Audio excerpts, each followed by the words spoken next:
بسم اللہ الرحمن الرحیم۔ عزیز طلباء، السلام علیکم ورحمۃ اللہ وبرکاتہ۔ طلباء، آج ہمارا سبق نمبر 35 ہے اور جماعت نحو اردو قواعد و انشاء کی درخواست نمبر 6 اور 7 ہے۔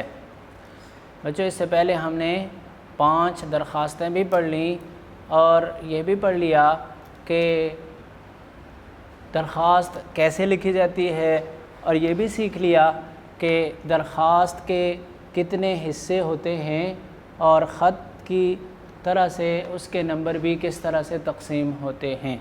مجھے امید ہے کہ یہ ساری چیزیں آپ کو ان کا استحضار ہوگا۔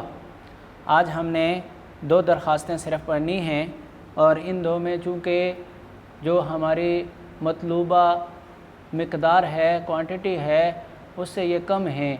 ان میں ہم یہ تذکرہ کریں گے کہ ان کو ہم نے بڑھانا کیسے ہے۔ 1 پیج کی درخواست، 1 پیج کا خط، 1 پیج کی کہانی۔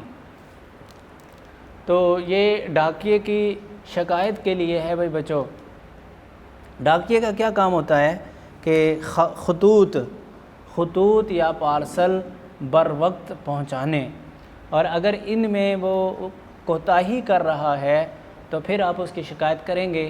اب آپ شکایت کریں گے کس کو؟ پوسٹ ماسٹر جنرل کو، پوسٹ ماسٹر صاحب کو۔ تو بخدمت جناب پوسٹ ماسٹر صاحب، جنڈیالہ شیر خان، ضلع شیخوپورہ، جنڈیالہ شیر خان، ضلع شیخوپورہ۔ اچھا، اب اگر آپ لکھیں گے لاہور کے حوالے سے تو پھر کیا لکھیں گے بھائی بچوں کہ بخدمت جناب پوسٹ ماسٹر لاہور کینٹ یا لاہور سٹی، لاہور، کیونکہ یہ ضلعی افسر نہیں ہوتا بلکہ یہ تحصیل کا افسر ہوتا ہے۔ اور اگر آپ لکھیں پوسٹ ماسٹر جنرل تو پھر وہ ضلعی افسر ہوتا ہے، اس کے لیے صرف لاہور لکھنے ہی کافی ہوتا ہے۔ بخدمت جناب post master general جنڈیالہ Sher Khan نہیں ہوگا، پھر سیدھا ضلع شیخوپورہ ہوگا۔ اسی طرح آپ کہیں گے بخدمت جناب پوسٹ ماسٹر جنرل لاہور، بس۔ اچھا بھائی بچوں، ایک بات اور ذہن میں رکھو کہ بخدمت جناب اور اس کے بعد پھر صاحب نہیں لکھنا۔ یہ 2 چیزیں یہ کیونکہ جناب کا مطلب ہی صاحب ہوتا ہے، اس لیے یہ 2 چیزیں ایک ساتھ نہیں لکھتے، یا تو جناب لکھ دیں یا صاحب لکھ دیں۔ تو بخدمت جناب پوسٹ ماسٹر جنرل لاہور، ضلع لاہور، یوں آپ نے لکھنا ہے، بخدمت جناب پوسٹ ماسٹر جنرل ضلع لاہور۔ اب صاحب نہیں لکھنا اور پوسٹ ماسٹر کے ساتھ جنرل لکھ دینا ہے، تاکہ وہ ضلعی افیسر کو آپ درخواست لکھ رہے ہو اور وہ صرف آپ کو لاہور ہی لکھ دینا آپ کا کافی ہوگا۔ اس کے بعد پھر جناب عالی ہے اور ندائیہ کا نشان ہے۔ 2 چیزیں ہو گئیں، اور تیسری چیز ہے مضمون درخواست۔ اس کو آپ نے نئی لائن سے شروع کرنا ہے اور گزارش ایسے شروع کرنا ہے۔ گزارش ہے کہ محلے میں ڈاک کی تقسیم کا انتظام نہایت ناقص ہے، ڈاکیہ کئی دن تک آتا ہی نہیں، اور ہمارے ضروری خطوط وقت پر نہ ملنے کی وجہ سے نقصان کا موجب بنتے ہیں۔ لہٰذا یا تو ڈاکیے کی سرزنش کی جائے، یعنی اسے سزا دی جائے، تاکہ تادیبی کارروائی کی جائے تاکہ وہ اپنی سعادت کو چھوڑے، یا کوئی نیا ڈاکیہ متعین کیا جائے جو روز کے روز ڈاک تقسیم کر دیا کرے۔ مگر عرض ہے کہ آپ اس درخواست کو زیر توجہ لا کر نوازیں تاکہ ہم لوگ زیادہ نقصان سے بچ سکیں اور آپ کو مزید پریشان کرنے کی ضرورت نہ پڑے، فقط ادب۔ اب بھائی بچوں، اس درخواست کا جو مضمون ہے اس کو آپ نے بڑھانا ہے۔ تو یہ جو مگر عرض ہے، اس سے پہلے آپ بڑھائیں گے، اس کے بعد نہیں بڑھا سکیں گے۔ اس سے پہلے کیا لکھا ہے انہوں نے؟ ڈاکیے کی سرزنش کی جائے، نیا ڈاکیہ روز تقسیم۔ اچھا، اس سے پہلے کیا بتایا تھا کہ ضروری خطوط وقت پر نہ ملنے کی وجہ سے نقصان کا موجب بنتے ہیں، بلکہ اس لہٰذا سے پہلے بڑھائیں، لہٰذا سے۔ آپ کیا کہیں گے؟ آپ کہیں گے کہ چونکہ ہمارے محلے میں ایسے بھی بہت سے لوگ ہیں جنہوں نے اپنی تعلیم کا سلسلہ علامہ اقبال اوپن یونیورسٹی سے جوڑا ہوا ہے، اور آپ جانتے ہیں کہ علامہ اقبال اوپن یونیورسٹی کا سارا نظام ڈاک پر چلتا ہے، اور کتابیں ہوں، کوئی بھی میٹیریل ہو یا جو بھی کوئی چیز ان کی طرف سے آئے یا ہماری طرف سے جائے، وہ ڈاک ہی کے ذریعے سے آتی اور جاتی ہے۔ اور اگر ڈاکیہ بر وقت ہمیں ہماری چیزیں پہنچائے گا نہیں اور جو یونیورسٹی بھیجی جانے والی چیزیں ان کو یونیورسٹی نہیں پہنچائے گا تو اس سے آپ جانتے ہیں کہ ان لوگوں کا کتنا نقصان ہوگا۔ اس کے علاوہ آپ اگر لکھنا چاہیں تو آپ یہ بھی لکھ سکتے ہیں کہ ایسا بھی ہوتا ہے، بسا اوقات ایسا بھی ہوتا ہے کہ کسی مریض کی دوائی پارسل کی شکل میں باہر کے ملک سے یا کسی دوسری جگہ سے آنی ہوتی ہے، اور اگر وہ وقت پر نہ پہنچے اور مریض کی جو دوائی اس کے پاس تھی وہ ختم ہو جائے تو آپ جانتے ہیں کہ وہ اس کے لیے مہلک بھی بن سکتی ہے۔ اسی طرح آپ اور ڈاک سے متعلق اگر آپ کے ذہن میں کچھ چیزیں ہیں یا آپ کی کوانٹٹی ابھی پوری نہیں ہوئی تو آپ لکھنے کے بعد پھر لکھو گے، لہٰذا یا تو ڈاکے کی سرزنش کی جائے یا کوئی نیا ڈاکیہ متعین کیا جائے جو روز کے روز ڈاک کی تقسیم کر دیا کرے، مگر عرض ہے کہ آپ اس درخواست کو زیر توجہ لا کر نوازیں تاکہ ہم لوگ زیادہ نقصان سے بچ سکیں اور آپ کو مزید پریشان کرنے کی ضرورت نہ پڑے۔ یعنی یا تو یہ کہ پھر آپ کو اور درخواست دیں گے، یا یہ کہ آپ سے اوپر والے کسی افسر کو ہم درخواست دے دیں گے جس کی وجہ سے آپ کو پریشانی ہوگی۔ یہ دونوں چیزوں سے آپ بچ سکیں۔ فقط آداب یہ خاتمہ میں بچو، اور نیچے آپ جانتے ہیں کہ بالکل نیچے دائیں کونے میں آپ نے تاریخ لکھنی ہے، جس تاریخ میں آپ درخواست لکھ رہے ہیں۔ اس کے بعد العارض فرحان شیخ۔ اب یہ فرحان شیخ نے اپنا پتہ بھی ساتھ لکھنا ہے۔ تو بھائی بچوں، جب آپ نے محکمے کے لوگوں کو لکھا اور ایسے لوگوں کو لکھا جو درخواست پر کارروائی کریں گے تو انہیں علاقہ چاہیے جس علاقے سے یہ درخواست ہے، تو آپ اپنے پتے میں وہ علاقہ اور وہ محلہ لکھیں گے جہاں سے آپ نے یہ درخواست لکھی ہے۔ تو دیکھیں، محلہ لکھا طیبہ کالونی اور علاقہ جنڈیالہ شیر خان اور ضلع شیخو پورہ، پورا پتہ لکھ دیا۔ اسی طرح آپ جب درخواست لکھیں گے، جس کو لکھیں گے اس کے ضرورت کے مطابق آپ نے پتہ لکھنا ہے۔ جیسے میں نے آپ کو پہلے بھی بتایا تھا کہ اگر پرنسپل یا ہیڈ ماسٹر صاحب کے نام درخواست لکھنی ہے تو ان کو تو ہم صرف اپنا رول نمبر، کلاس، سیکشن بتائیں گے کیونکہ ان کی ضرورت یہی ہے۔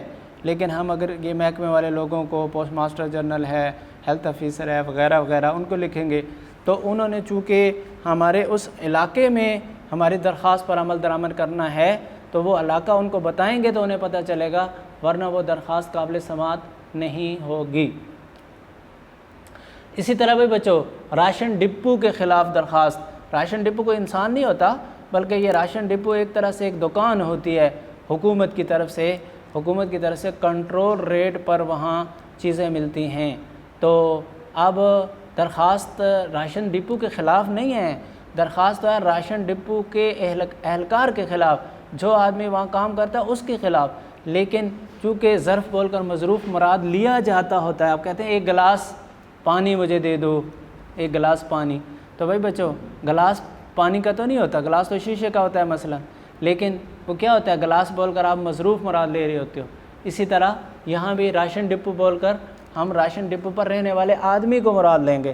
تو بخدمت جناب فوڈ کنٹرولر صاحب خانے وال، یہ جو راشن ڈپو کا بڑا افسر ہوتا ہے وہ فوڈ کنٹرولر ہوتا ہے، یہ بھی ضلعی آفیسر ہوتا ہے۔ بھائی بچوں، تو آپ لکھو گے بخدمت جناب فوڈ کنٹرولر صاحب، پھر وہی بات کہ بخدمت جناب بھی ہے اور صاحب بھی ہے۔ تو بھائی بچوں، یہ دو چیزیں لکھنا یہ ادب کے خلاف ہیں۔ بخدمت جناب فوڈ کنٹرولر ضلع لاہور، جناب عالی، پھر آگے وہ ندائیہ کا نشان۔ گزارش ہے کہ ہمارے محلے کا راشن ڈپو نمبر 512 ہے، ہمارے لیے پریشانی کا باعث بنا ہوا ہے کیونکہ وہ نہ تو وقت پر کھلتا ہے نہ راشن گھروں سے اچھا سلوک کیا جاتا ہے۔ راشن لینے والے، ایک تو یہ کہ وہ وقت پر کھلتا نہیں، یعنی کھولنے والا اسے وقت پر کھولتا نہیں، دوسرا یہ کہ وہ کھولنے والا لوگوں سے بدتمیزیاں کرتا ہے، اچھی طریقے سے بات نہیں کرتا۔ چینی کی بوریاں آتی ہیں مگر نہ جانے کہاں چلی جاتی ہیں، چینی کی بوریاں آتی ہیں مگر نہ جانے کہاں چلی جاتی ہیں۔ کوئی خوش نصیب ہی چینی حاصل کرنے میں کامیاب ہوتا ہوگا، ورنہ عام طور پر یہی جواب ملتا ہے کہ چینی ملتی نہیں تو دیں کہاں سے۔ اب یہ لہٰذا ہے بھائی بچوں، اس لہٰذا سے پہلے آپ نے اس کو بڑھانا ہے۔ کیسے؟ آپ کہو گے کہ ایک تو کہہ دیا نا کہ جواب ملتا ہے کہ چینی ملتی نہیں تو دیں کہاں سے، حالانکہ اس چیز کے شواہد موجود ہیں کہ وہی چینی جو ڈپو پر ارزاں نرخوں پر سستے داموں دینی چاہیے تھی اور عوام کو ملنی چاہیے تھی، وہی چینی بازار میں جاتی ہے، دکاندار اس سے خرید کر لے جاتے ہیں اور وہ پھر مہنگے داموں عوام پر بیچتے ہیں۔ لہٰذا جو سہولت حکومت کی طرف سے عوام کے لیے میسر کی گئی تھی وہ بے فائدہ اور لا حاصل ہو جاتی ہے۔ اور یہ تو ہے چینی کا حال۔ اس کے علاوہ آٹا اور چاول اور وغیرہ دوسری چیزیں، ان کا حال اس سے بھی بدتر ہے اور ان کا بیان اس سے بھی ناگفتہ بھی ہے، اس لیے کہ یہ ساری کی ساری چیزیں بجائے ڈپو سے ملنے کے ہم دکانداروں سے ان کے اپنے نرخ پر یعنی بہت گراں نرخ پر ہم خریدتے ہیں، تو اس ڈپو کا فائدہ نہ عوام کو اور نہ حکومت کو۔ حکومت تو اپنا خرچہ اس پہ کر دیتی ہے، لیکن عوام کو جو فائدہ ہونا ہے وہ صرف ایک آدمی کی وجہ سے اس سے عوام محروم ہیں۔ لہٰذا جناب اب کہو، لہٰذا لوگ بازار سے خرید کر گزارا کرتے ہیں۔ اس راشن ڈپو کے خلاف، اس راشن ڈپو کے کارپردازوں کو ہدایت فرمائیں۔ کارپرداز کون ہوتے ہیں؟ کام کرنے والے، ان کو ہدایت فرمائیں کہ وہ باقاعدگی اور شرافت کا رویہ اختیار کریں۔ بس یہی ختم کر دی۔ اور اگر آپ اس کو تھوڑا سا اور مزید بڑھانا چاہیں تو آپ یہ بڑھا سکتے ہیں تاکہ لوگوں کی پریشانی دور ہو سکے۔ فقط آداب العارض یا درخواست گزار انصر حسین ملک، مہدی ٹاؤن، میاں چنو، خانے وال، مہدی ٹاؤن۔ یہ اس میں بھی پتہ اتنا لکھا ہے جتنا اس درخواست کی ضرورت تھی، اور ادھر نیچے دائیں کونے میں 5 جنوری 2018 کو یہ درخواست لکھی۔ جس دن آپ درخواست لکھیں گے یہاں آپ نے وہ تاریخ لکھنی ہے۔ تو بچوں اس طرح سے ہماری 7 درخواستیں ہو چکی ہیں، اور ہدایات کی روشنی میں اور نمبروں کی تقسیم کو ملحوظ رکھتے ہوئے آپ نے ان کی پریکٹس بھی کرنی ہے کہ یہ 10 نمبر کا سوال ہوتا ہے اور نمبروں کی تقسیم کیسے کہ 5 حصوں کے 5 نمبر، اور چھٹا ایسا جو مضمون ہے درخواست کا یا خط کا اس کے 5 نمبر، اور اس کے لیے ٹائم ہے آپ کے پاس 20 منٹ۔ کافی ٹائم ہے، لیکن پھر بھی پریکٹس آپ نے کر کے رکھنا ہے تاکہ آپ کو جب پرچہ دینے لگیں تو اس وقت ٹائم مینجمنٹ کا مسئلہ پیش نہ آئے، کیونکہ اردو میں نہ پڑھنے کی وجہ سے نہ یاد ہونے کی وجہ سے پیپر نہیں رہتا، بلکہ جب کبھی پیپر چھوٹتا ہے وہ وقت کی کمی کی وجہ سے۔ اور وقت کی کمی کا سامنا کب کرنا پڑتا ہے؟ جب آپ نے اس سوال کو زیادہ ٹائم دے دیا جس کے نمبر کم تھے، اس سوال کے لیے کم ٹائم بچا جس کے نمبر زیادہ تھے، تو وہ بد نظمی کا شکار ہو کر آپ پرچہ پورا نہیں کر پاتے۔ اس لیے ہر ایک سوال کو جتنے اس کے نمبر ہیں اس کے ڈبل منٹ میں، مثلا یہ 10 نمبر کا سوال ہے تو اس کو 20 منٹ میں آپ بہترین لکھ کر 1 دفعہ 2 دفعہ 3 دفعہ جب تک آپ آسانی سے نہ لکھ سکیں اس وقت تک اس کی پریکٹس بار بار کریں گے تو انشاءاللہ آپ کی تیاری ہوتی رہے گی۔ اللہ آپ کا حامی و ناصر ہو۔ والسلام علیکم ورحمۃ اللہ وبرکاتہ۔